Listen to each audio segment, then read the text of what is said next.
ಈ ಒಂದು ದಿವಸ ಪೂಜ್ಯ ಶ್ರೀ ಸುವಿಧೇಂದ್ರ ತೀರ್ಥರು ಈ ಕಾರ್ಯಕ್ರಮಕ್ಕೆ ಆಗಮಿಸಿದ್ದಾರೆ. ಹಾಗಾಗಿ ಅವರಿಗೆ ಸ್ವಾಗತ ಕೋರಲು ನಮ್ಮ ವಿದ್ಯಾಪೀಠದ ಹಿರಿಯ ವಿದ್ವಾಂಸರಾದಂತಹ CH ಬದರಿ ಆಚಾರ್ಯರು ಗುರುಗಳಿಗೆ ಸ್ವಾಗತ ಕೋರಬೇಕು ಎಂಬುದಾಗಿ ನಿಮ್ಮಲ್ಲಿ ಪ್ರಾರ್ಥಿಸ್ತಾ ಇದ್ದೇನೆ.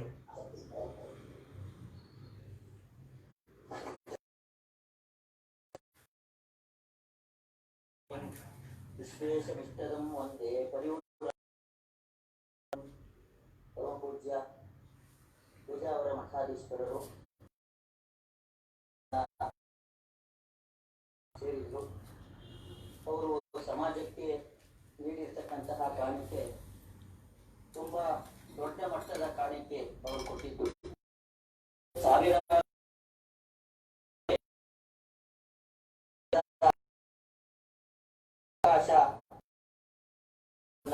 ಮಾಡಿದವರು.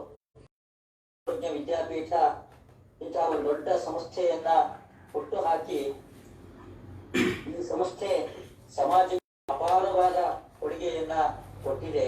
ಅದಕ್ಕೆಲ್ಲ ಮೂಲ ಕಾರಣರಾಗಿರ್ತಕ್ಕಂಥವರು ಪರಮ ಪೂಜ್ಯ ಪೇಜಾವರ ಮಠಾಧೀಶ. 3ನೇ ಅಧ್ಯಾಯ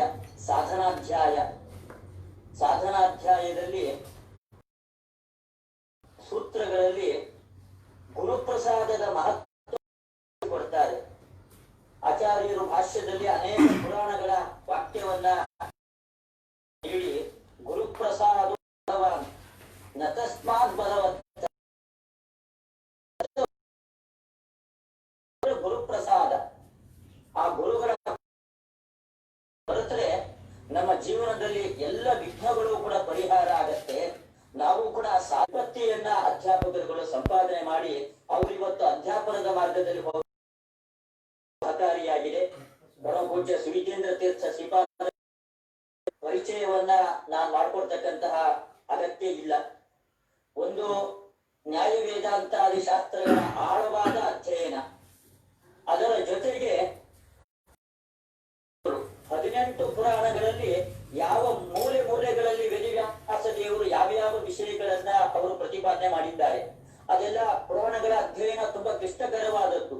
ಅದೆಲ್ಲ ದರ್ಶನ ಭಾಷೆ, ಸಮಾಧಿ ಭಾಷೆ, ಮುಖ್ಯ ಭಾಷೆ, ಅನೇಕ ರೀತಿಗಳು ಪ್ರಕಾರ, ಅದೆಲ್ಲ ಅಧ್ಯಯನ ಮಾಡಿದವರು ಪುರಾಣಗಳನ್ನ ಚೆನ್ನಾಗಿ ತಿಳಿದುಕೊಳ್ಳಬಹುದು. ನಮ್ಮ ಇವತ್ತಿನ ಸಮಾಜದಲ್ಲಿ ಆ ಪುರಾಣಗಳನ್ನ ತುಂಬಾ ಚೆನ್ನಾಗಿ ಅಧ್ಯಯನ ಹಂಚಿಕೊಳ್ಳಿಕ್ಕೆ ಬಂದಿರತಕ್ಕಂತಹದ್ದು ತುಂಬಾ ಸಂತಸದ ವಿಷಯ ಆಗಿದೆ. ಅವರಿಗೆ ನಾನು ನಮ್ಮೆಲ್ಲ ವಿದ್ಯಾರ್ಥಿಗಳು ಪರಮ ಪೂಜ್ಯ ಶ್ರೀಪಾದಂಗಳವರ ಅಭಿಮಾನಿಗಳು ಅವರೆಲ್ಲರ ಪರವಾಗಿ ಈ ವಿಶ್ವೇಶ ತೀರ್ಥ ಸೇವಾ ಸಂಘದ ಪರವಾಗಿಯೂ ಕೂಡ ಪೂಜ್ಯ ಶ್ರೀಪಾದಂಗಳವರಿಗೆ ಪ್ರಣಾಮ ಪೂರ್ವಕವಾಗಿ ಸ್ವಾಗತವನ್ನ ಬಯಸಿ ಅವರು ಈ ಕಾರ್ಯಕ್ರಮವನ್ನ ನಡೆಸಿಕೊಡಬೇಕು ಎಂಬುದಾಗಿ ವಿನಮ್ರ ಮಾಡಿಕೊಳ್ತಾ ಇದ್ದೇನೆ.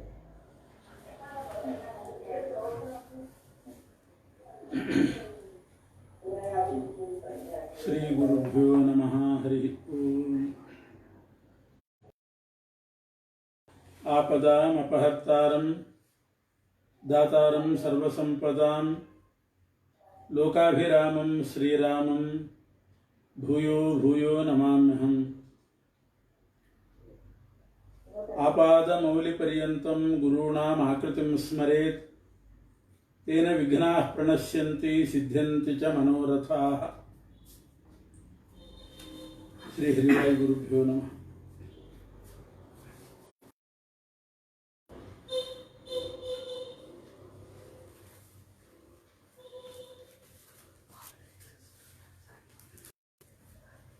ನಮ್ಮ ಜೀವನದಲ್ಲಿ ಅನೇಕ ಸುದಿನಗಳನ್ನು ನಾವು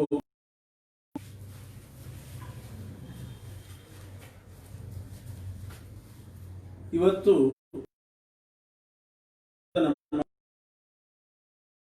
ಯಾಕೆಂದರೆ ನಮಗೆ ಅನ್ನ ವಸ್ತ್ರಾದಿಗಳನ್ನು ಕೊಟ್ಟು ವಿದ್ಯೆಯನ್ನು ಕೊಟ್ಟು ಪರಮಾನುಗ್ರಹ ಮಾಡಿದಂಥ ಗುರುಗಳ ಕುರಿತಾಗಿ 4 ಮಾತು ಹೇಳುವಂಥ ಒಂದು ಪ್ರಸಂಗ ಬಂತು ಅಂತಂದರೆ ಅದು ನಿಜವಾಗಿಯೂ ಕೂಡ ಸುದಿನ ಅಂತ ಭಾವಿಸಬೇಕು.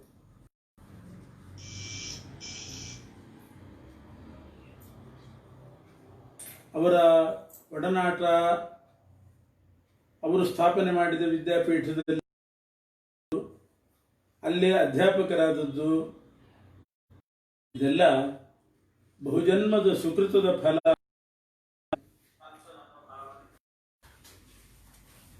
ಒಂದೆರಡು ಜನ್ಮದಲ್ಲಿ ಪುಣ್ಯ ಮಾಡಿದರೆ ಇಂಥ ಯೋಗ ಬರಲಿಕ್ಕಿಲ್ಲ.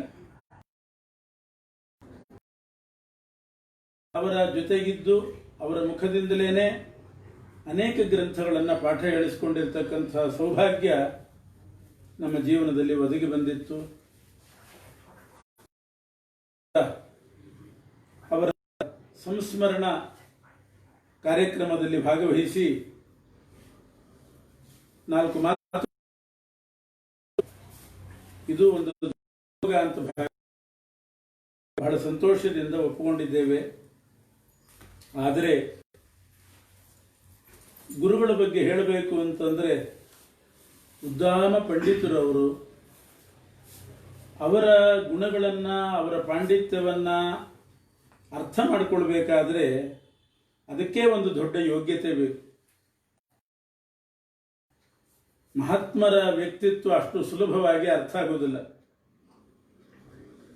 ಅವರ ಯಾವುದೇ ಗುಣಗಳನ್ನು ಕೂಡ ನಾಗುಣಿಗಳನ್ನು ಅರ್ಥ ಮಾಡಿಕೊಳ್ಳುವ ಯೋಗ್ಯತೆ ನಮ್ಮದಲ್ಲ. ಬಹಳ ದೊಡ್ಡವರು, ದೊಡ್ಡ ಮಟ್ಟದವರು ತಿಳ್ಕೊಂಡು ವರ್ಣನೆ ಮಾಡಬೇಕಾದ್ದು.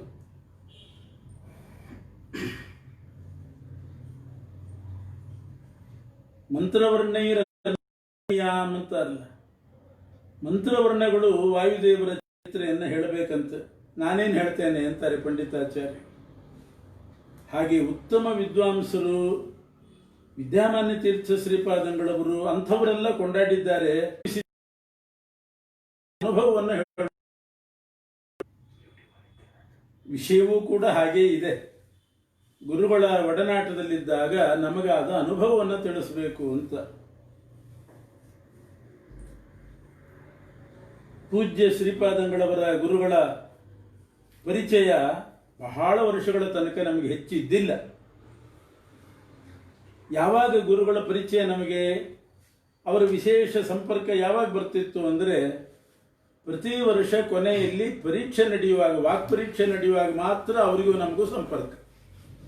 ಅಲ್ಲಿಯವರೆಗೆ ಗುರುಗಳಿಗೂ ನಮಗೂ ಸಂಪರ್ಕ ಕಡಿಮೆ. ಅದರಲ್ಲಿ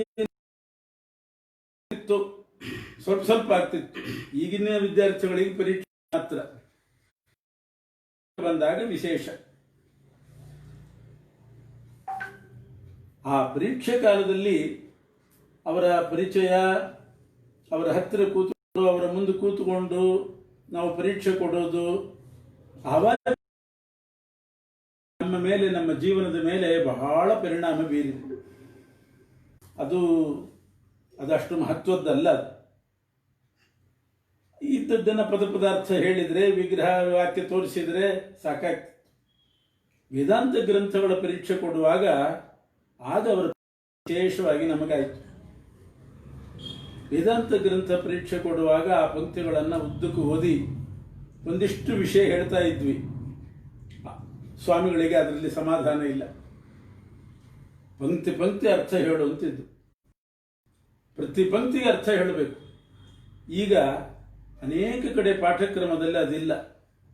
ಒಂದು ಪ್ಯಾರ ಓದಿಬಿಟ್ಟು ಸಾರ ಸಂಗ್ರಹ ಹೇಳಿಬಿಡೋದು. ಅದು ಹಿಡಿಸ್ತಾ ಧಾರಣ ಆಗ್ತದೆ. ಅಂಥ ವಿದ್ವತ್ತ ಅಂತ ಅನಿಸ್ಕೊಳ್ಳೋದಿಲ್ಲ. ಹೀಗೆ ಹೇಳ್ರಿ ಅಂತ ಅವರು ಹೇಳಿದಾಗ ಅದನ್ನು ಹೇಳಿ ಕೊಡ್ತಿದ್ರು. ಆಗ ಗೊತ್ತಾಯ್ತು, ಅದೇ ಒಂದು ರೀತಿ ಶಿಕ್ಷಣ ಆಯಿತು ನಮಗೆ. ಸುಧಾ ಪಾಠಕ್ಕೆ ಅದಕ್ಕಿಂತ ಮುಂಚೆನೂ ಪಾಠಕ್ಕೆ ಹೋಗಿದ್ವಿ. ಆದರೆ ಅಲ್ಲಿಯ ತನಕ ಅವರ ಹತ್ರ ಎದುರಿಗೆ ಕೂತ್ಕೊಂಡು ಪಾಠ ಕಲಿಯೋ ತನಕ ಅವರು ನಮಗೆ ಶಿಕ್ಷಣ ಕೊಟ್ಟದ್ದು ಅಂದರೆ ಪರೀಕ್ಷಾ ಕಾಲದಲ್ಲಿ ಹೇಗೆ ವೇದಾಂತ ಓದಬೇಕು, ಹೇಗೆ ತರ್ಕ ಓದಬೇಕು,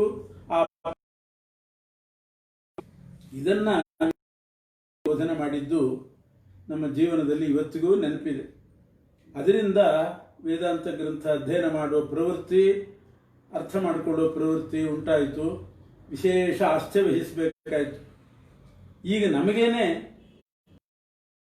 ಯಾಕೆ ಬಂತು ಅಂತ ಗೊತ್ತಿಲ್ಲದೆ ಇದ್ರೆ ಅವ್ರದ್ದೇ ನೆನಪು ಬರ್ತದೆ. ಪಾಠ ಹೇಳುವಾಗೆಲ್ಲ ಅವ್ರದ್ದು ನೆನಪು ಬರ್ತದೆ. ಹಂಗೆ ಹೇಳಿಬಿಟ್ರೆ ಎಲ್ಲೂ ಸ್ವಾಮಿಗಳಿದ್ರೆ ಬೈತಿದ್ರೆ ಏನೋ ಅಂತಲೇ ಅನ್ನಿಸ್ತದೆ. ತರ್ಕ ಪಾಠ ಹೇಳುವಾಗಲೂ ಅವರದ್ದೇ ಒಂದು ಪದ್ಧತಿ.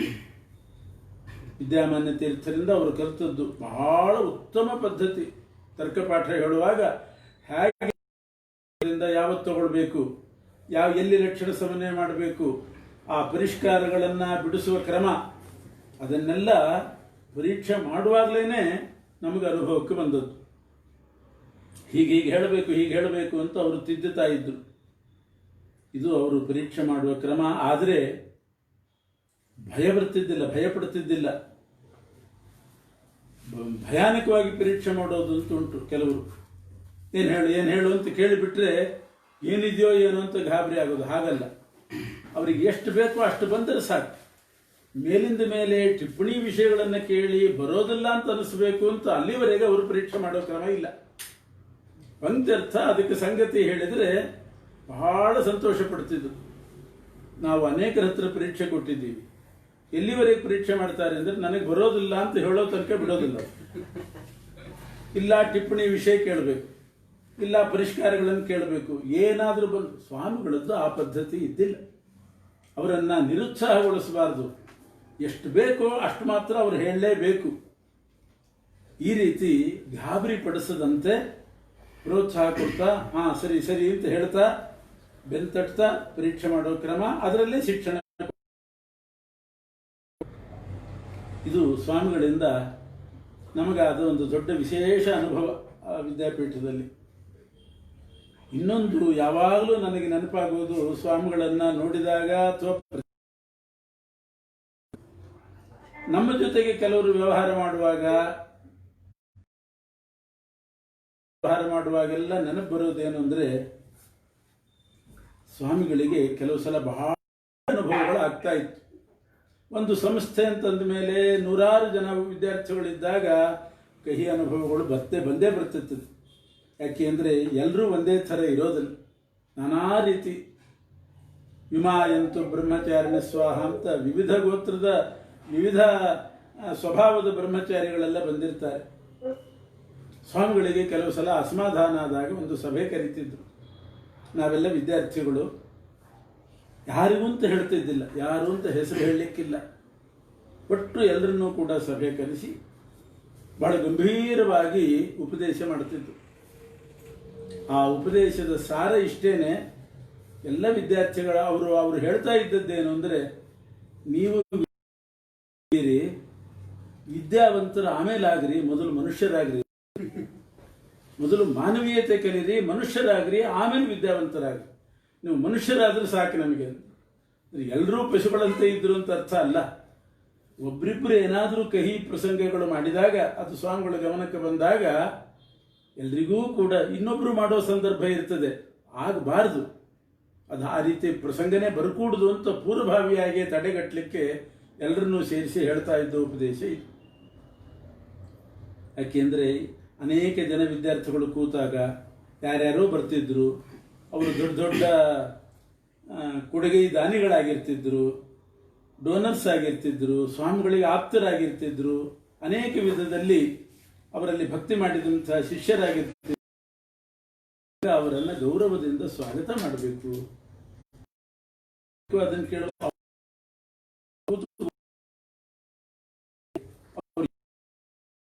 ವಿಚಾರಿಸಿ ಮಾತಾಡಿ ನಡ್ಕೊಳ್ರಿ. ಇದು ಮಾನವೀಯತೆ. ಅದರಿಂದ ನಮ್ಮ ಜೀವನದ ಶೈಲಿಯನ್ನ ಎಷ್ಟೋ ಬದಲಾಯಿಸಿಕೊಳ್ಳಿಕ್ಕಾಯ್ತು ಅನೇಕ ವಿದ್ಯಾರ್ಥಿಗಳಿಗೆ.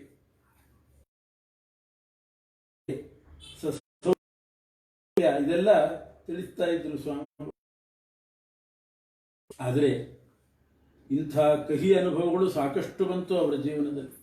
ಆದರೆ ತಾಳ್ಮೆಗೆಡ್ಲಿಲ್ಲ, ಬಹಳ ತಾಳ್ಮೆ. ಅವರ ಕೃಷಿ ಇದ್ರೆ ಅವು ಎಷ್ಟು ಸಿಟ್ಟು ಬರಬೇಕು, ಎಷ್ಟು ಅಸಹಾಯಕರಾಗಿ ಹೋಗಬೇಕು. ಅಂಥ ಪ್ರಸಂಗಗಳು ಅವರಿಗೆ ಬಂದು ಒದಗಿದರೂ ಕೂಡ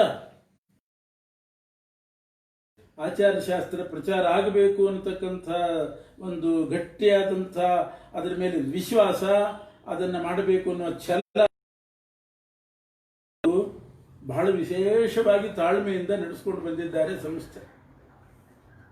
ಒಬ್ಬ ವಿದ್ಯಾರ್ಥಿ ನಮ್ಮ ಕಾಲದಲ್ಲಿ ಏನೋ ಪರೀಕ್ಷೆಯಲ್ಲಿ ಅನುತ್ತೀರ್ಣನಾದ ಅಂತ ಹೇಳಿ ಆತ್ಮಹತ್ಯೆ ಮಾಡಿಕೊಂಡು ಬಿಟ್ಟು, ಪತ್ರಿಕೆಗಳಲ್ಲಿ ಏನೇನೋ ಬರಲಿಕ್ಕೆ ಶುರುವಾಯಿತು, ಏನೇನೋ ಮಾತುಗಳು ಅದೆಲ್ಲ ಕೇಳಿ ಬಂತು. ಆದರೆ ಸ್ವಾಮಿಗಳು ಎದೆಗುಂದಲಿಲ್ಲ. ಬಹಳ ಧೈರ್ಯವಾಗಿದ್ದುಕೊಂಡು ತಾವು ಯಾವ ರೀತಿ ಅದನ್ನು ಎದುರಿಸಬೇಕೋ ಅದನ್ನು ಇನ್ನೊಬ್ಬರಿಗೆ ಮಾರ್ಗದರ್ಶಕ ಆಗುವ ರೀತಿಯಲ್ಲಿ ಎದುರಿಸಿ, ಇನ್ನೊಬ್ಬರಾಗಿದ್ದರೆ ಇಂಥ ಸಮಸ್ಯೆಗಳೆಲ್ಲ ಬರ್ತದೆ ಅಂತ ಪ್ರಾರಭ್ಯತೆ ನಕಲು ವಿಘ್ನ ಭಯೇನ ನೀಚೈ, ಮೊದಲೇ ವಿಘ್ನ ಬರ್ತದೆ ಅಂತ ಭಾವಿಸಿ ಶುರುವೇ ಮಾಡೋದಿಲ್ಲಂತೆ. ಶುರು ಮಾಡಿದ ಮೇಲೆ ಏನಾದರೂ ವಿಘ್ನ ಬಂದರೆ ವಿಘ್ನ ಬಂತು ಅಂತ ತಲೆ ಬಿಸಿ ಮಾಡಿಕೊಂಡು ಅಲ್ಲಿಗೆ ಇತಿಶ್ರೀ ಹಾಡಿಬಿಡ್ತಾರೆ. ಆದರೆ ಸ್ವಾಮಿಗಳು ಹಾಗೆ ಮಾಡಲಿಲ್ಲ. ಅಂಥ ಅನೇಕ ಪ್ರಸಂಗಗಳನ್ನು ಜೀವನದಲ್ಲಿ ಎದುರಿಸಿದರು, ವಿದ್ಯಾಪೀಠದಲ್ಲೇ ಎದುರಿಸಿದರು. ತಾಳ್ಮೆಯಿಂದ ಒಬ್ಬ ವಿದ್ಯಾರ್ಥಿಯನ್ನು ಕೂಡ ಏನಾದರೂ ಘೋರ ಪ್ರಸಂಗ ಬಂದಾಗ ಮನೆಗೆ ಹೋಗುವಂತ ತೆಗೆದು ಹಾಕಲಿಲ್ಲ. ತಾಳ್ಮೆಯಿಂದ ಇಟ್ಟುಕೊಂಡು ತಿದ್ದಿ, ಅವರೇ ಹೇಳ್ತಿದ್ರು ಉಪನ್ಯಾಸದಲ್ಲಿ, ಹುಟ್ಟುವಾಗ ಯಾರೂ ಕೂಡ ಸಮರ್ಥರಾಗಿ ಹುಟ್ಟೋದಿಲ್ಲ. ಹುಟ್ಟುವಾಗ ಖಾಲಿ ಶಿಲ್ಪಿ ಕೈಗೆ ಸಿಕ್ಕಾಗ ಒಂದೊಂದೇ ಗೆರೆ ಹಾಕಿ ಹಾಕಿ ಬಣ್ಣ ಹಾಕಿ ಒಂದು ಚಿತ್ರ ಮಾಡ್ತಾನೆ. ಆ ರೀತಿ ಎಲ್ಲರೂ ಕೂಡ ಖಾಲಿ ಹಾಳೆ ಅಂತ ಅವರನ್ನು ನಾವು ಚಿತ್ರ ಮಾಡಬೇಕು. ನಾವು ಶಿಲ್ಪಿಗಳಂತೆ ಚಿತ್ರ, ಖಾಲಿ ಹಾಳೆ ಅಂತಂದ ಅದನ್ನು ಬಿಸಾಡಿಬಿಟ್ರೆ ಚಿತ್ರ ಬರೆಯೋದೆಲ್ಲಿ, ಯಾವುದಕ್ಕೆ? ಈ ಭಾವನೆ ಇಟ್ಟುಕೊಂಡು ವಿಶೇಷ ಪರಮಾತ್ಮ ಈ ಸಂಸ್ಥೆಯನ್ನು ಕಟ್ತಾ ಬಂದರು. ನಾವೇ ಬಹಳ ಭಯಪಡ್ತಾ ಇದ್ವಿ. ಇಂತಿಂಥ ಘಟನೆಗಳೆಲ್ಲ ನಡೀತು, ಎಲ್ಲಿ ಸ್ವಾಮಿಗಳು ವಿಮುಖರಾಗಿ ಎಲ್ಲಿಯಾದರೂ ಒಂದು ಕಡೆ ಹೋಗಿ ಕೂತು ಬಿಡ್ತಾರೋ ಏನೋ, ಈ ಸಂಸ್ಥೆ ಗತಿ ಏನು ಅಂತ. ಆ ರೀತಿ ಎದೆಗೊಂದಿಲ್ಲ. ಜೀವನದಲ್ಲಿ ಕಲಿಬೇಕಾದದ್ದು ಅವರನ್ನು ಇಡ್ಲಿಲ್ಲ. ತಾಳ್ಮೆ ಸಾಕಾರ ಮೂರ್ತಿ. ಹಾಗೆಂತ ಸಿಟ್ಟು ಇದ್ದಿಲ್ಲ ಅಂತಲ್ಲ ಮಾತ್ರ. ನಾನು ಈ ಉಪನ್ಯಾಸ ಮಾಡ್ತಾ ಇದ್ದೀನಿ, ಎಲ್ರಿಗೂ ಅನುಭವ ಇದೆ ಅವರ ಸಿಟ್ಟಿನ ಅನುಭವ.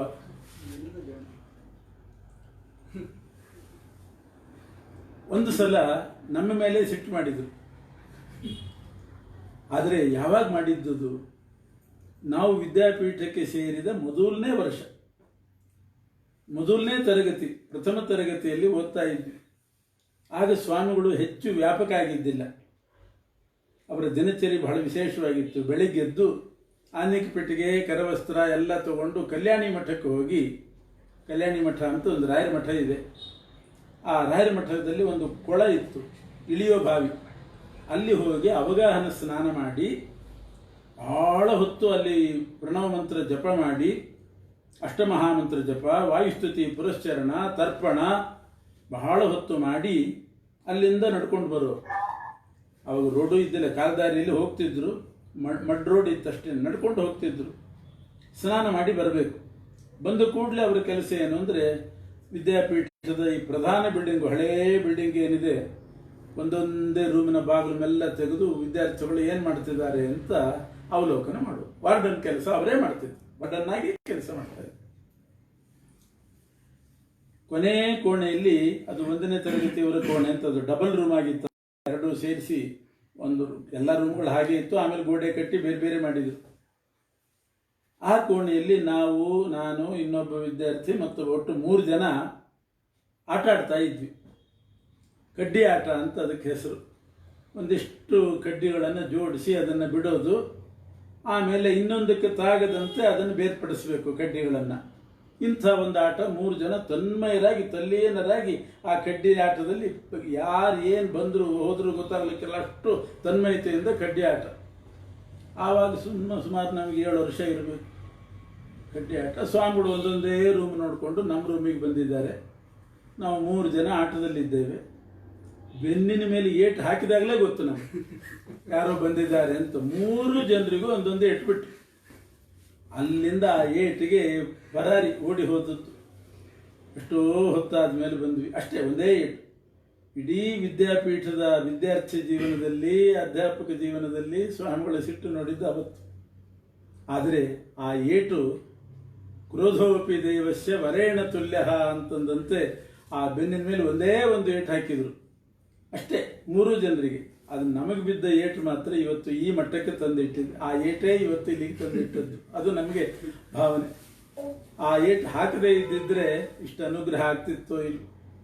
ಆದರೆ ಅವರು ಸಿಟ್ಟಾದಾಗ ಅವತ್ತು ಹೊಡೆದ್ರು. ಅವರ ಭಾವನೆ ಹೇಗಿತ್ತು ಅಂತಂದರೆ, ವಿದ್ಯಾರ್ಥಿಗಳಿಗೆ ಶಿಕ್ಷೆ ಕೊಡುವಾಗ ಹೇಳ್ತಿದ್ರು ಅವರು, ಆಚಾರ್ಯರ ಮಾತು ಉಲ್ಲೇಖ ಮಾಡ್ತಿದ್ರು, ವೇದನಾವ ಚಿರನ್ನತು. ಶಿಕ್ಷೆ ಕೊಡಬೇಕು. ಯಾಕೆ ಶಿಕ್ಷೆ ಕೊಡಬೇಕು? ವೇದನಾವ ಚಿರನ್ನತು, ಚಿರಕಾಲ ವೇದನೆ ಆಗಿರಬಾರ್ದು, ಸ್ವಲ್ಪ ಭಯ ಹುಟ್ಟಬೇಕು, ಆ ರೀತಿ ಶಿಕ್ಷೆ ಕೊಡಬೇಕು. ಆಸ್ಪತ್ರೆಗೆ ಸೇರಿಸೋ ಹಾಗೆ ಮಾತ್ರ ಕೊಡಬಾರ್ದು.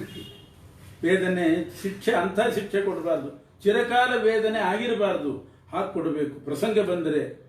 ಆ ರೀತಿ ಅಂತಹ ಪ್ರಸಂಗ ಅದು ಇವತ್ತು ನಮ್ಮನ್ನು ಬಹಳ ಈ ಮಟ್ಟಕ್ಕೆ ತಂದಿದೆ ಅಂತ ಹೇಳ್ಬೋದು.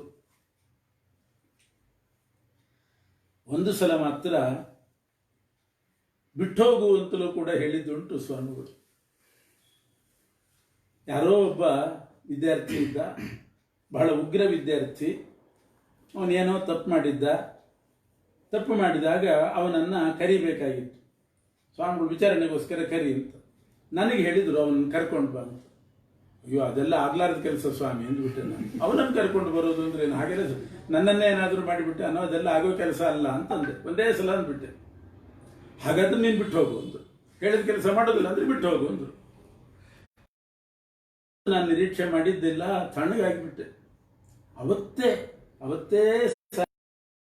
ನಡೆದ ಘಟನೆ. ಸಾಯಂಕಾಲ ಮುದ್ದಾಂ ನಿನಗೆ ಬಿಟ್ಟು ಹೋಗು ಅಂತ ಹೇಳಿದ್ದು ಸಿಟ್ಟಿನ ಬರದಲ್ಲಿ ಒಂದೇ ಸಲ ನೀ ಇಲ್ಲ ಅಂದಿಯಲ್ಲ, ಅದಕ್ಕೋಸ್ಕರ ಮತ್ತೆ ಬಿಟ್ಟು ಹೋಗಬೇಡ ಅಂತ ಅವರೇ ಹೇಳ್ತಾರೆ. ಎಲ್ಲಿ ಬಿಟ್ಟು ಹೋಗ್ತಾನೋ ಅಂತ. ಅಂದರೆ ಎಷ್ಟು ವಾತ್ಸಲ್ಯ ವಿದ್ಯಾರ್ಥಿಗಳ ಮೇಲೆ. ಹೀಗೆ ಸಮಾಧಾನ ಪಡಿಸೋದು. ಅಕಸ್ಮಾತ್ ಸಿಟ್ಟು ಬಂದರೂ ಅವರೇ ಸಮಾಧಾನ ಪಡಿಸೋ ದೊಡ್ಡ ಗುಣ ಇಲ್ಲ. ಅಕಸ್ಮಾತ್ ಸಿಟ್ಟು ಮಾಡಿದರೆ ಸಮಾಧಾನ ಪಡಿಸ್ಲಿಕ್ಕೆ ಹೋದರೆ ನಾವೆಲ್ಲಿ ಸಣ್ಣವರಾಗ್ತೇವೋ ಅಂತ ಶ್ರೀಮದ್ ಗಾಂಭೀರ್ಯ ಅಡ್ಡ ಬರ್ತದೆ. ಅವರಿಗೆ ಅದು ಇದ್ದಿಲ್ಲ. ತುಂಬ ಸಮಾಧಾನ ಪಡಿಸಿ ವಿದ್ಯಾರ್ಥಿಗಳನ್ನು ಉಳಿಸ್ಕೊಳ್ತಾ ಇದ್ರು. ಇಲ್ದಿದ್ರೆ ಎಂದು ಮುಚ್ಚೋಗ್ತಿತ್ತು. ಅವರೇ ಅನೇಕ ಬಾರಿ ಅಂದಿದ್ದಾರೆ, ನಾನು ಹೀಗೆ ನಡ್ಕೊಳ್ಳದೇ ಇದ್ದರೆ ಈ ವಿದ್ಯಾಪೀಠ ಮುಚ್ಚೋಗ್ತಿತ್ತು ಅಂತ ಬೇಕಾದಷ್ಟು ಸಲ ಹೇಳಿದ್ದಾರೆ. ಇನ್ನೊಂದು ನನ್ನ ಜೀವನದಲ್ಲಿ ವಿಶೇಷ ಘಟನೆ ಅಂದರೆ, ಅಸೂಯಾಪರ್ರೆ ಎಲ್ರಿಗೂ ಇದ್ದೇ ಇರ್ತಾರೆ. ಅಸೂಯೆಯು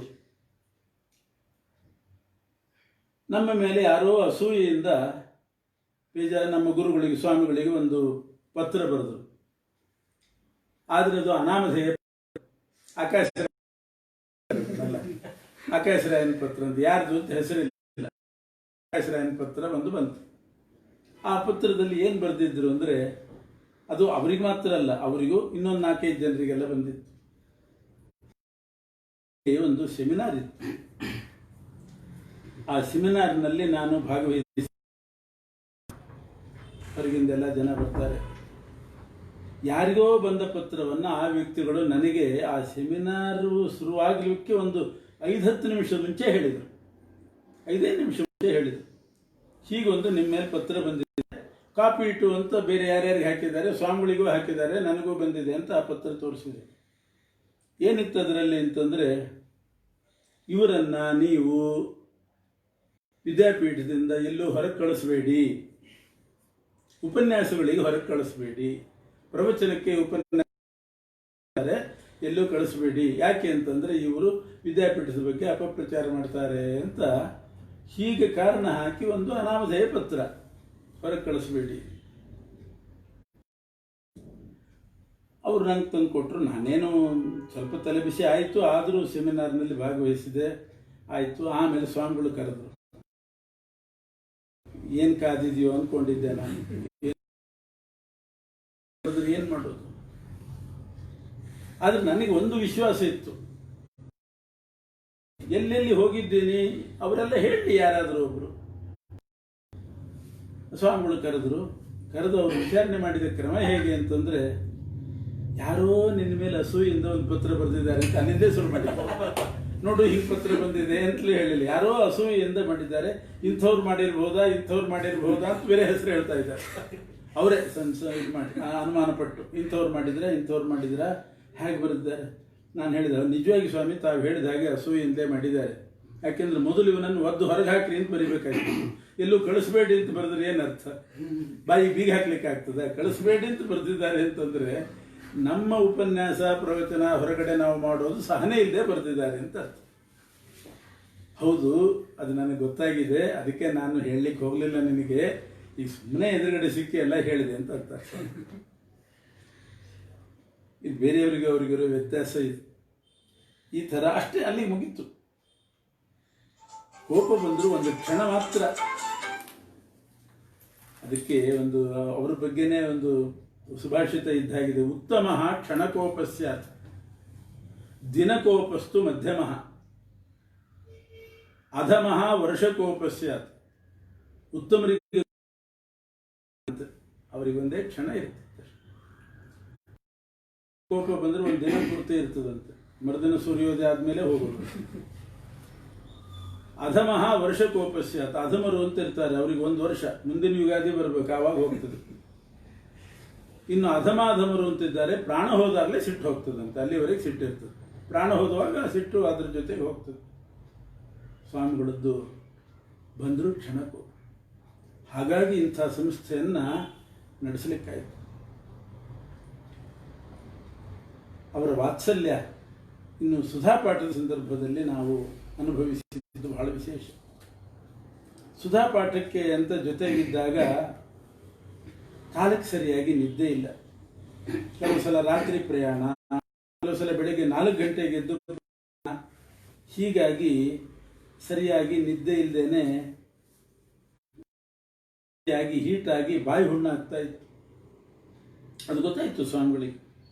ಚಿಂತನೆ ಹೇಳುವಾಗ ಗೊತ್ತಾಗ್ತದೆ ಬಾಯಿ ಹುಣ್ಣಾಗಿದೆ ಅಂತ ಗೊತ್ತಾಗ್ತಾ ಇತ್ತು. ರಾತ್ರಿ ಪೂಜೆ ಆದಮೇಲೆ ಮಂತ್ರಾಕ್ಷತೆಗೆ ಎಲ್ಲರೂ ತಗೊಂಡು ಹೋದ್ಮೇಲೆ ನಾವು ವಿದ್ಯಾರ್ಥಿಗಳು ಕೊನೆಗೆ ಹೋಗಬೇಕು. ಕೊನೆಗೆ ಹೋಗಿ ಎಲ್ರಿಗೂ ಬರೀ ಮಂತ್ರಾಕ್ಷತೆ ಕೊಡ್ತಿದ್ರು ವಿದ್ಯಾರ್ಥಿಗಳಿಗೆ. ನಾನು ಹೋದಾಗ ಒಂದು ಸೇಬು ತೆಗೆದಿಟ್ಟು ಆ ಸೇಬು ನನಗೆ ಕೊಡೋರು. ಸ್ವಾಮಿ ಯಾರಿಗೂ ಕೊಟ್ಟಿಲ್ಲ, ನನಗೊಬ್ಬರಿಗೆ. ಯಾಕೆ ಅಂದರೆ ಇದು ಸೇಬು ತಿಂದರೆ ಬಾಯಿ ಹುಣ್ಣು ಹೋಗ್ತದೆ ಅಂತ ಅದನ್ನು ನೆನ್ಪಿಟ್ಟುಕೊಂಡು ರಾತ್ರಿ ಹೊತ್ತು ಆ ಸೇಬು ಹಣ್ಣು ನನಗಾಗಿ ಒಂದು ಕೊಡೋರು. ಇಷ್ಟು ವಾತ್ಸಲ್ಯ ನೆನ್ಪಿಟ್ಟುಕೊಂಡು ಕೊಡ್ತಿದ್ರು, ಬೇರೆಯವರಿಗೆ ಕೊಡ್ತಿದ್ದಿಲ್ಲ.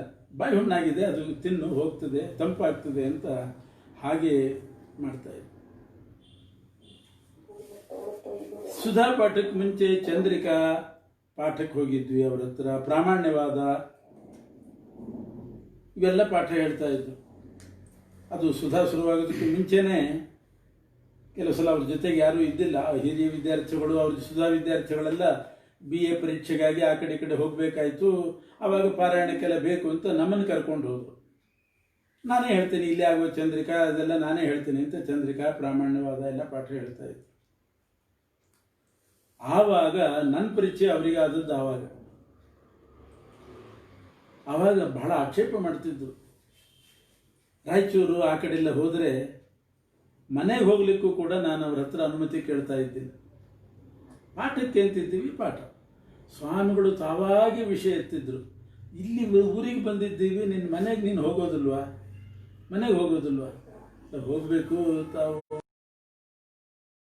ನಿನಗೆ ಕೇಳಲಿಕ್ಕೆ ಅಷ್ಟು ಸಂಕೋಚನ ಅಂತ ಬೈತಿದ್ದೆ. ಭಾರಿ ಸಂಕೋಚನ ನಿನಗೆ, ಮನೆಗೆ ಹೋಗಬೇಕು ಅಂತ ಕೇಳೋದು ಬೇಡ. ವಿವಾಹ ಮಾಡಿಕೊಳ್ಳೋ ಸಂದರ್ಭದಲ್ಲಿ ಹೆಚ್ಚಿನವರು ಹಣ ಕೇಳ್ತಿದ್ರು ಖರ್ಚಿಗೆ ಅಂತ. ನಾನು ಒಂದು ದಿವಸ ಕೇಳಲಿಲ್ಲ, ತಾವಾಗೇ ಕರೆದು ಕೇಳಿದ್ರು. ಎಲ್ಲ ಮದುವೆ ಮಾಡ್ಕೊಳ್ತಾ ಇದ್ದಿ, ಎಲ್ಲರೂ ಹಣ ಅಂತ ಕೇಳ್ತಿರ್ತಾರೆ.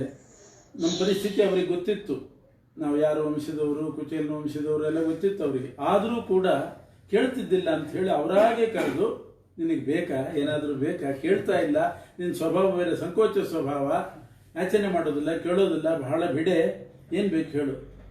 ಇಲ್ಲ ಹೀಗೆ ಅವರಿಗೆ ಇದು ಒಮ್ಮೆ ಸಾಮಾನ್ಯ ವೃತ್ತಿ ಪರೀಕ್ಷೆ ಮಾಡಿದ ಕ್ರಮ ಏನು ಅಂತಂದರೆ, ಒಂದು ವಿಷಯ ತಕ್ಕೊಟ್ರು. 20 ನಿಮಿಷದಲ್ಲಿ ಇದನ್ನು ಅನುವಾದ, 20 ನಿಮಿಷಕ್ಕೆ ಅದಕ್ಕಿಂತ ಹೆಚ್ಚು ಆಗಬಾರ್ದು, ಅಷ್ಟು ಬೇಕು ಅಂತ ಕೊಟ್ಟರು. 20 ನಿಮಿಷಕ್ಕೆ ಸರಿಯಾಗಿ ಅನುವಾದ ಮಾಡಿದೆ. ಎಷ್ಟು ಅದಕ್ಕೆ ಭಾರೀ ಸಂತೋಷಪಟ್ಟು ಇನ್ನೊಂದು 2-3 ನಿಮಿಷ ಇದ್ದಾಗಲೇ ಮುಗಿಸಿಬಿಟ್ಟು ಮಾತ್ರ ಅಲ್ಲ, ಇವನಿಗೋಸ್ಕರ ಇವನನ್ನು ಉಬ್ಬಿಸ್ಬೇಕು ಅಂತಲ್ಲ, ಬೇರೆ ಬೇರೆಯವರಲ್ಲಿ ಹೇಳ್ತಾ ಇದ್ದೆ. ನನ್ನ ದೊಡ್ಡ ಸೌಭಾಗ್ಯ ಅಂತಂದರೆ ನಾನು ವಿದ್ಯಾಪೀಠದಲ್ಲಿ ಇನ್ನೂ ಸುಧಾಪಾಠ ಶುರು ಮಾಡಿಲ್ಲ, ಅಷ್ಟರ ಒಳಗಡೆನೆ ಮುಂದೆ ಸೆಲೆಕ್ಟ್ ಆಗಿದ್ದೇನೆ ಅಂತ ನನಗೆ ಗೊತ್ತಾಯಿತು. ಸುಧಾಪಾಠ ಆಗಿಲ್ಲ, ಶುರುವೇ ಆಗಿಲ್ಲ, ಮಂಗಳನೂ ಆಗಿಲ್ಲ, ವಿದ್ಯಾಪೀಠದ ಅಧ್ಯಾಪಕ ಆಗ್ತೇನೆ ಅಂತ ಅನ್ನೋದು ನನಗೆ ಗೊತ್ತಾಯಿತು. ಒಂದು ಸಲ ಇಲ್ಲಿ ಒಂದು ಸಭೆಗೆ ಚಿತ್ರಾಪುರ ಸ್ವಾಮಿಗಳು ಅಂತಿದ್ರು, ಅವ್ರ ಶಿಷ್ಯರೇ ವಿದ್ಯಾಪೀಠದಲ್ಲಿದ್ದರು, ಅವರು ಬಂದಿದ್ದರು, ನಮಗೂ ಅವ್ರಿಗೂ ಕೇವಲ ಇತ್ತು.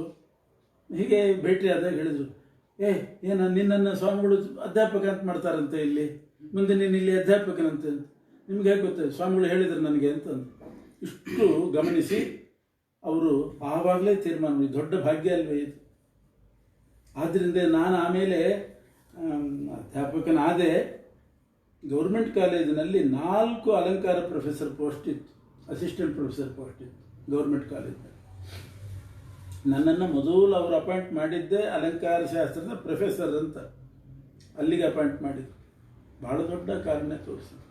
ಗೌರ್ಮೆಂಟ್ ಪೋಸ್ಟಿಗೆ ಅರ್ಜಿ ಹಾಕಿದಾಗ ಕರೆದು ಹೇಳಿದರು, ಯಾಕೆ ಹೋಗ್ತೀನಿ ನನಗೆ, ಇಲ್ಲಿ ಅಲಂಕಾರ ಪ್ರೊಫೆಸರ್ ಆಗಿದ್ದಿ, ಅಲ್ಲಿ ಹೋಗಬೇಡ, ಸುಮ್ಮನೆ ಇಲ್ಲಿ ಏನು ಮಾಡ್ತೀನಿ, ಇಲ್ಲಿ ಇದ್ದುಕೊಂಡು ಇಲ್ಲೇ ಸೇವೆ ಮಾಡಿಕೊಂಡಿರು, ನಿನಗೇನು ಕಡಿಮೆ ಮಾಡೋದಿಲ್ಲ, ಹೀಗೆ ಹೋಗೋದಾದ್ರೆ ಹೋಗಲಿ ಆಚೆಗೆ ಅಂತ, ಒಂದು ಭಾರ ತಪ್ಪಿತು ಅಂತ ಆ ಭಾವನೆ ಇದ್ದಿಲ್ಲ ಅವರು. ಹೋಗಬೇಡ ನೀನು ಅಂತಿದ್ರು. ಅದಕ್ಕೆ ಸರಿಯಾಗಿ ಹಾಲ್ ಟಿಕೆಟೇ ಕಳೆದೋಯ್ತು. ಇಂಟರ್ವ್ಯೂ ಹೋಗೋ ಹೊತ್ತಿಗೆ ಅದೇನು ಹಾಲ್ ಟಿಕೆಟ್, ಇಂಟರ್ವ್ಯೂ ಕಾರ್ಡ್ ಬಂದಿರ್ತದೆ, ಅದೇ ಹೋಗಿಬಿಡ್ತು. ಹೋಗ್ಲಿಕ್ಕೆ ಆಗಲೂ ಇಲ್ಲ, ಅವ್ರ ಮಾತೇ ಹಾಗಿತ್ತು. ಇನ್ನೊಂದು ಸ್ವಾಮಿಗಳು ಮಾಡಿದ ಅನುಗ್ರಹ ಅಂದರೆ ಉಪನ್ಯಾಸ ಮಾಡುವ ಕಲೆ ಕಲಿಸಿದ್ರು. ಹೇಗೆ ಉಪನ್ಯಾಸ ಮಾಡಬೇಕು ಅಂತ ಕರ್ಕೊಂಡು ಹೋಗ್ತಿದ್ರು ಉಪನ್ಯಾಸ ಮಾಡಲಿಕ್ಕೆ.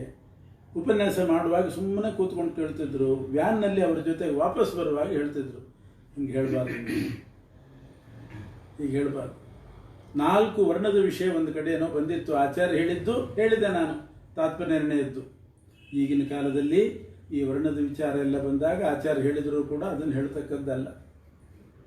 ಬ್ರಾಹ್ಮಣರ ಧರ್ಮ ಏನು ಅಂತ ಅಷ್ಟೇ ಹೇಳಬೇಕೇ ಹೊರತು ಇನ್ನೊಬ್ಬರ ಧರ್ಮ ಹೇಳಲಿಕ್ಕೆ ಹೋದ್ರೇನೆ ಅವರಿಗೆ ಬೇಜಾರಾಗ್ತದೆ.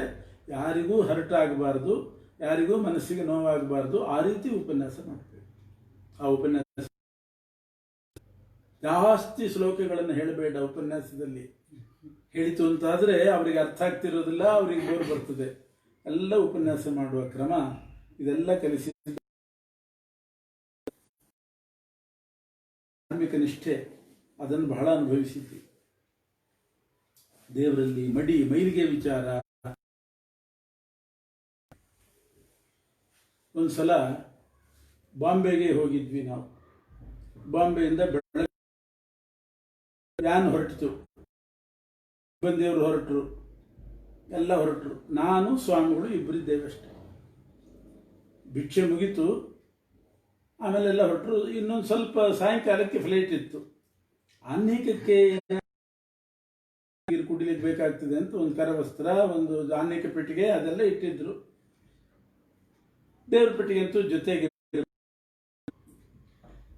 ಅವತ್ತು ಫ್ಲೈಟಿಗೆ ಚಾನ್ಸ್ ಸಿಕ್ಕದ್ದು ನಮಗೆ.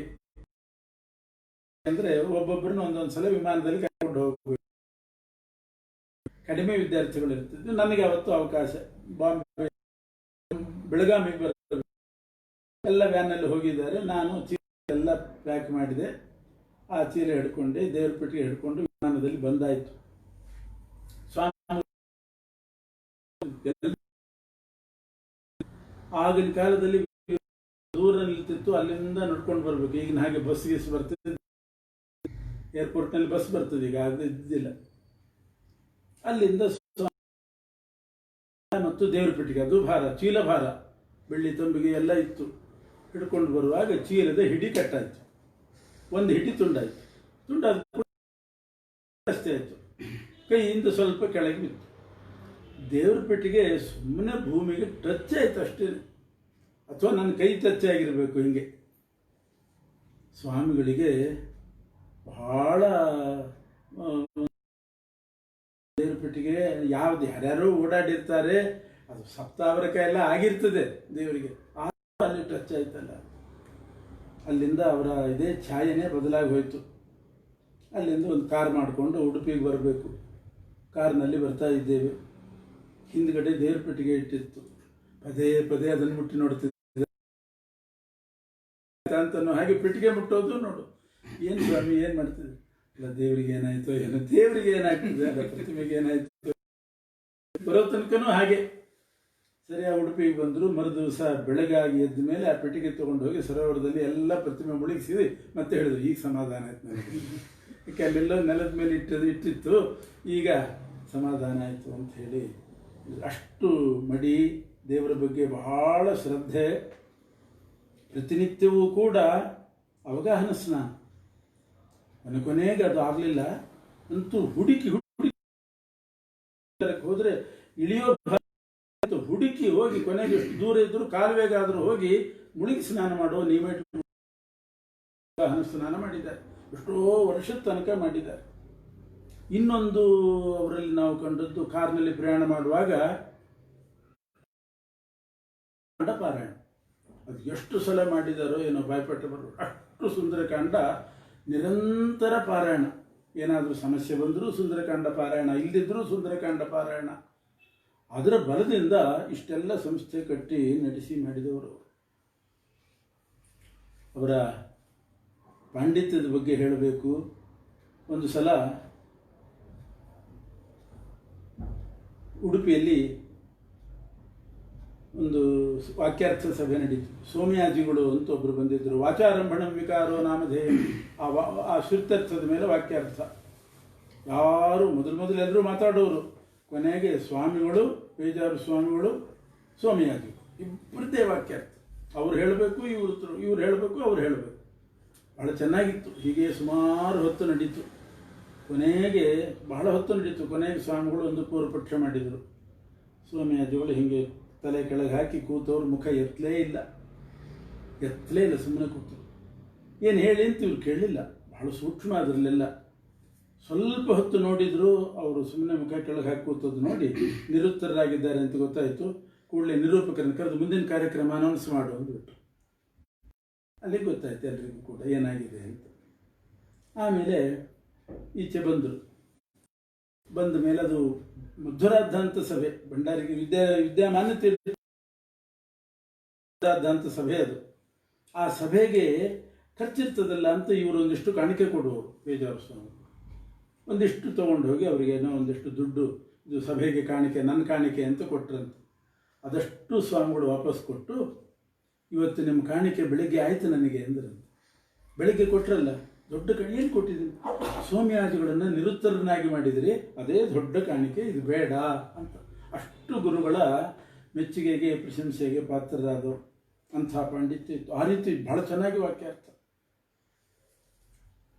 ಅವರಿಗೆ ಈ ಪಾಂಡಿತ್ಯ ಇದೆಲ್ಲ ಬರಲಿಕ್ಕೆ ಅವ್ರು ನಮಗೆ ಹೇಳ್ತಿದ್ರು. ಅವರು 2 ಗ್ರಂಥ ನೀವು ಗಟ್ಟಿ ಮಾಡಿಕೊಡ್ರಿ ಅಂತ. ಒಂದು ಭೇದೋಜ್ಜೀವನ ಕಾಶಿಕ ಮತ್ತು ಪಂಚಲಕ್ಷಣಿ. ಇವೆರಡು ಚೆನ್ನಾಗಿ ಓದಿಬಿಟ್ರೆ ಪಾಂಡಿತ್ಯ ಬರ್ತದೆ. ನನಗೆ ಅದರಿಂದಲೇ ಬಂದದ್ದು. ನನಗೆ ವ್ಯುತ್ಪತ್ತಿ ಬಂದಲ್ಲಿ ಮಾತ್ರ ಮೋಸ ಆಗಬಾರದು.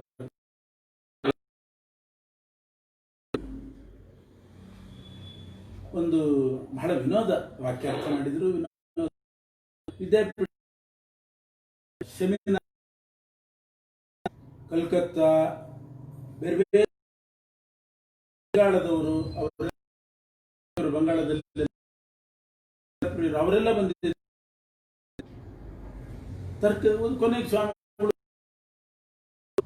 ಬಹಳ ಚೆನ್ನಾಗಿ ಉಪನ್ಯಾಸ ಮಾಡಿ ಈಶ್ವರ ಸಿದ್ಧಿಯನ್ನ ತಾರ್ಕಿಕರು ಹೇಗೆ ಮಾಡಿ, ಕ್ಷಿತ್ಯಂಕುರಾಧಿಕಂ ಸಕರ್ತ,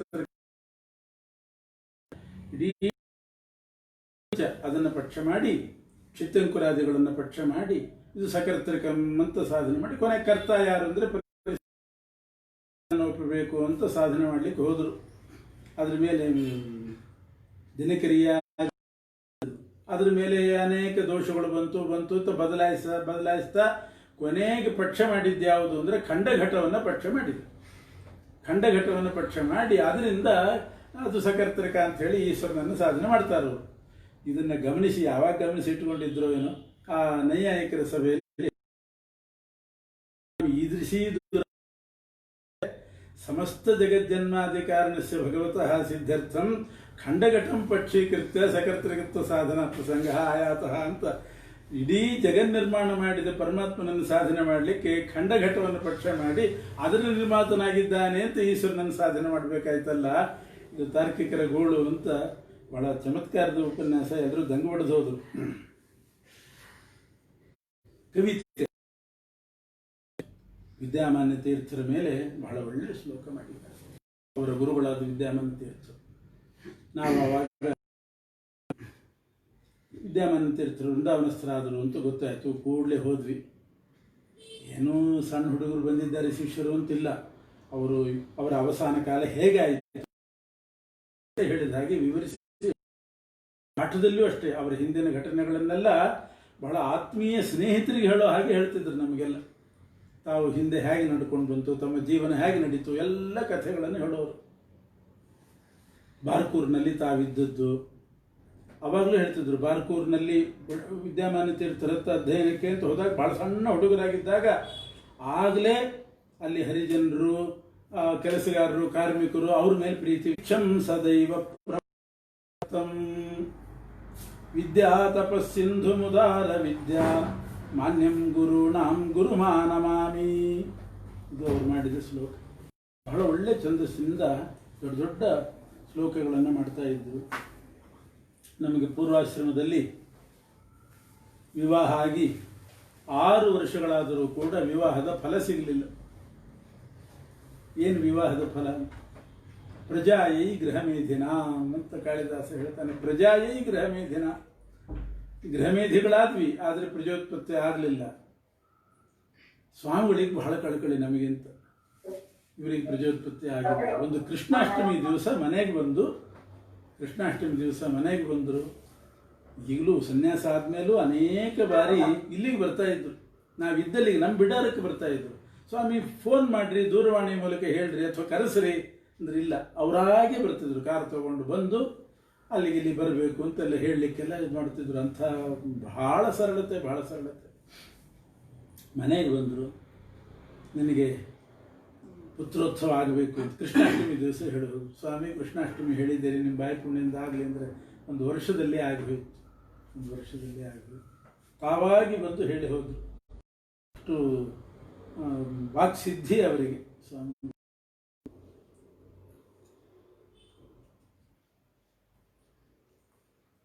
ಯೂನಿವರ್ಸಿಟಿಗೆ ಸೇರಿದ್ವಿ. ಪಾರ್ಟ್ ಟೈಮ್ ಬೆಂಗಳೂರು ಯೂನಿವರ್ಸಿಟಿಯಲ್ಲಿ ಪಾಠ ಹೇಳಲಿಕ್ಕೆ ಹೋಗ್ತಾ ಇದ್ವಿ. ಅನುಮತಿ ಕೊಟ್ಟರು ಹೋಗ್ತಿದ್ವಿ. ಒಂದು ದಿವಸ ಹೇಳಿದರು, ಇಲ್ಲಿ ಸಂಬಳ ಬರ್ತದೆ, ಅಲ್ಲಿ ಸಂಬಳ ಬರ್ತದೆ, ಏನು ಮಾಡ್ತಿದ್ದಿ ಅಂತ ಕೇಳಿದ್ರು. ಏನು ಮಾಡ್ತೀವಿ ಸ್ವಾಮಿ, ದುಡ್ಡು ಬಂದರೆ ಖರ್ಚು ಮಾಡೋದು ಅಷ್ಟೇ. ಹಾಗೆಲ್ಲ ಖರ್ಚು ಮಾಡಬೇಡ, ಅಷ್ಟು ಬರ್ತದೆ, ಆಪದ್ಧನ ಅಂತ ಕೂಡಿಟ್ಕೋ.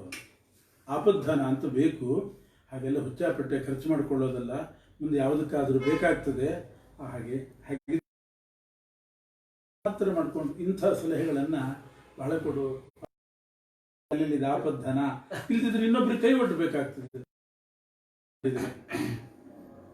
ಸ್ವಾಮಿಗಳ ಔದಾರ್ಯ, ಅವರ ಕಾರುಣ್ಯ, ಇವೆಲ್ಲ ಅವರ ಬರವಣಿಗೆ. ಗೀತಾ ಸಾರೋದ್ಧಾರ ನಾವಿದ್ದಾಗಲೇ ಒಬ್ಬರು KH ಪಾಟೀಲ್ ಅಂತಿದ್ರು. ಅವಾಗ ಬಹಳ ದೊಡ್ಡ ರಾಜಕೀಯ ವ್ಯಕ್ತಿ. ಅವರು ಬಂದಾಗೆಲ್ಲ ಗೀತಾ ಸಾರೋದ್ಧಾರದ ಬಗ್ಗೆ ಹೇಳುವರು.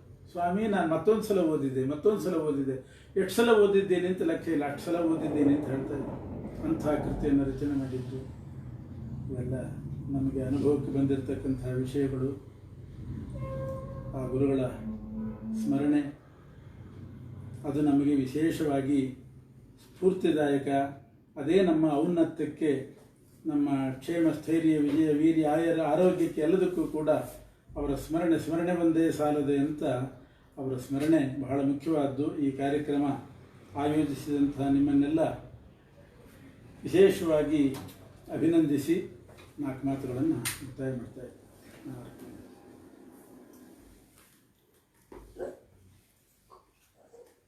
ಪರಮ ಪೂಜ್ಯ ವಿದ್ಯೇಂದ್ರ ತೀರ್ಥ ಶ್ರೀಪಾದಂಬರವರು ಹರಿಪಾದವನ್ನು ಸೇವಿದ ಗುರುಗಳ ಜೊತೆಗೆ ಬಹಳಷ್ಟು ಒಡನಾಟವನ್ನ ಹೊಂದಿದವರು. ಅವರ ಮೇಲೆ ಅಪಾರವಾದ ಗೌರವ, ಅಭಿಮಾನವನ್ನ ಹೊಂದಿ ಅವರ ಸಂಪೂರ್ಣ ಅನುಗ್ರಹಕ್ಕೆ ಪಾತ್ರರಾಗಿರ್ತಕ್ಕಂಥವರು ಶ್ರೀ ವಿದ್ಯೇಂದ್ರ ತೀರ್ಥ ಶ್ರೀಪಾದಂಬರವರು. ಇವತ್ತು ನಾವು ಹೋಗಿ ಅರ್ಚನೆಯನ್ನು ಮಾಡಿಕೊಂಡಾಗ ತುಂಬ ತುಂಬಾ ಸಂತೋಷದಿಂದ ಒಪ್ಪಿಕೊಂಡು ಕಾರ್ಯಕ್ರಮವನ್ನ ನಡೆಸಿಕೊಟ್ಟಿದ್ದಾರೆ. ಮುಂದಿನ ಎಲ್ಲ ಉಪನ್ಯಾಸಕರಿಗೂ ಕೂಡ ಇದೊಂದು ಸ್ಫೂರ್ತಿವಾದ ಉಪನ್ಯಾಸವನ್ನ ವಿಜೇಂದ್ರ ತೀರ್ಥ ಶ್ರೀಪಾದಂಗಳವರು ಇರ್ತಕ್ಕಂತಹದ್ದು ತುಂಬಾ ಸಂತೋಷದ ಸಂಗತಿಯಾಗಿದೆ. ನಮ್ಮ ಪೂರ್ಣಪ್ರಜ್ಞ ವಿದ್ಯಾಪೀಠ ಹಳೆಯ ವಿದ್ಯಾರ್ಥಿಗಳು, ಶ್ರೀಪಾದಂಗಳವರ ಅಭಿಮಾನಿಗಳು, ವಿಶ್ವೇಶತೀರ್ಥ ಸೇವಾ ಸಂಘದ ಎಲ್ಲ ಸದಸ್ಯರು, ಎಲ್ಲರ ನಾನು ಪರಮಪೂಜ್ಯ ಶ್ರೀಪಾದಂಗಳವರಿಗೆ ಕೃತಜ್ಞತಾ ಪೂರ್ವಕವಾಗಿ ಪ್ರಣಾಮಗಳನ್ನ ನಾನು ಸಲ್ಲಿಸ್ತಾ ಇದ್ದೇನೆ. ಶ್ರೀಪಾದಂಗಳವರ ವಿಜೇಂದ್ರ ಕೇಳಿ ಎಲ್ಲರಿಗೂ ಕೂಡ ಬಹಳ ಸಂತೋಷ ಆಗಿದೆ. ಇನ್ನೊಮ್ಮೆ ಅವರ ಕಾರ್ಯಕ್ರಮ ನಡೆಸಬೇಕು ಎಂಬುದಾಗಿ ನಮ್ಗೆ ಒತ್ತಡ ಬರುವಷ್ಟು ಅವರು ಒಳ್ಳೆಯ ಕಾರ್ಯಕ್ರಮವನ್ನ ನಡೆಸಿಕೊಟ್ಟಿದ್ದಾರೆ. ಇದೇ ರೀತಿಯಾಗಿ ನಮ್ಮ ಕಾರ್ಯಕ್ರಮಗಳಲ್ಲಿ ಭಾಗವಹಿಸಿ ನಮ್ಮನ್ನೆಲ್ಲರನ್ನು ಕೂಡ ಹರಸಬೇಕು ಎಂಬುದಕ್ಕಾಗಿ ನಾನು ಹೃದಯಪೂರ್ವಕವಾಗಿ ಶ್ರೀಪಾದಂಗಳವರಲ್ಲಿ ಪ್ರಾರ್ಥನೆಯನ್ನ ನಾನು ಮಾಡಿಕೊಳ್ತಾ ಇದ್ದೇನೆ. ಈ ಕಾರ್ಯಕ್ರಮ ಗುರು ಸಂಸ್ಮರಣಾ ಕಾರ್ಯಕ್ರಮ ಇದು ಇಲ್ಲಿಗೆ ಮುಕ್ತಾಯ ಆಗೋದಿಲ್ಲ.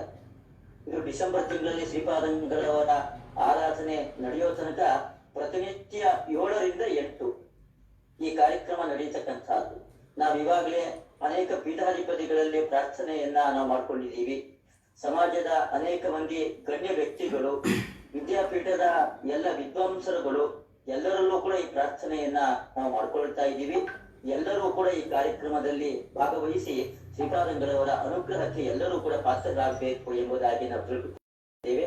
ನಾಳೆ ದಿವಸ ಮೈಸೂರಿನ ಡಾಕ್ಟರ್ ಆಚಾರ್ಯರು, ಪೂರ್ಣಪ್ರಜ್ಞ ವಿದ್ಯಾಪೀಠದ ಹಳೆಯ ವಿದ್ಯಾರ್ಥಿಗಳು, ವಿದ್ವಾಂಸರು ಅವರು ನಾಳೆ ದಿವಸ 7ರಿಂದ 8 ಈ ಶ್ರೀಪಾದಂಗಳವರ ಸಂಸ್ಮರಣಾ ಕಾರ್ಯಕ್ರಮದಲ್ಲಿ ಉಪನ್ಯಾಸವನ್ನ ನೀಡಲಿದ್ದಾರೆ. ನೀವೆಲ್ಲರೂ ಕೂಡ ಅನೇಕ ಮನೆಯ ಒತ್ತಡಗಳು ಇದ್ರೂ ಕೂಡ ಶ್ರೀಪಾದಂಗಳವರ ಅನುಗ್ರಹಕ್ಕೆ ಪಾತ್ರರಾಗಬೇಕು ಎಂಬುದಾಗಿ ಶ್ರೋತೃಗಳಾಗಿ ನೀವೆಲ್ಲ ಭಾಗವಹಿಸಿದ್ದೀರಾ. ಎಲ್ಲ ಶ್ರೋತೃಗಳಿಗೂ ಕೂಡ ನಾನು ಕೃತಜ್ಞತೆಗಳನ್ನ ನಾನು ಸಲ್ಲಿಸ್ತಾ ಇದ್ದೇನೆ. ಕೃಷ್ಣಾರ್ಪಣಮಸ್ತು.